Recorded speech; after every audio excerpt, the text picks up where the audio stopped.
नमस्कार दर्शकों, धार्मिक चमत्कार में आप सभी का स्वागत है। भगवान परशुराम ने अपनी ही माँ को क्यों मारा? क्यों किया उन्होंने अपनी माँ का वध? आइए जानते हैं। भगवान परशुराम पराक्रम के प्रतीक माने जाते हैं। वह अपने माता पिता के परम भक्त थे। पौराणिक कथाओं के अनुसार एक बार परशुराम की माता रेणुका जल लेने नदी पर गईं। वहाँ उन्होंने गंधर्वराज चित्ररथ को जल में अप्सराओं के साथ देखा और कुछ देर वहीं ठहर गईं। उस समय माता रेणुका के मन में विकार उत्पन्न हो गया। अचानक उन्हें याद आया कि उनके पति के हवन का समय हो रहा है और वो तुरंत जल लेकर घर पहुंची।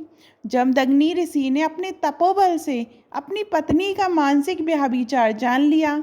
उन्होंने परशुराम से बड़े अपने तीनों पुत्रों को आज्ञा दी कि वो अपनी माता का वध कर दें, लेकिन किसी ने भी इसे पाप समझकर नहीं किया।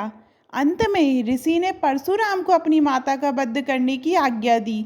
साथ ही उन्होंने कहा कि अपने भाइयों का भी वध कर दो, क्योंकि इन्होंने मेरी आज्ञा का पालन नहीं किया है। परशुराम ने पिता की आज्ञा का पालन करते हुए अपनी माता और भाइयों का भी वध कर दिया। पुत्र की पितृभक्ति देख जमदग्नि ऋषि प्रसन्न हुए और उन्होंने परशुराम से वर मांगने को कहा। परशुराम अपने पिता का तपोबल जानते थे।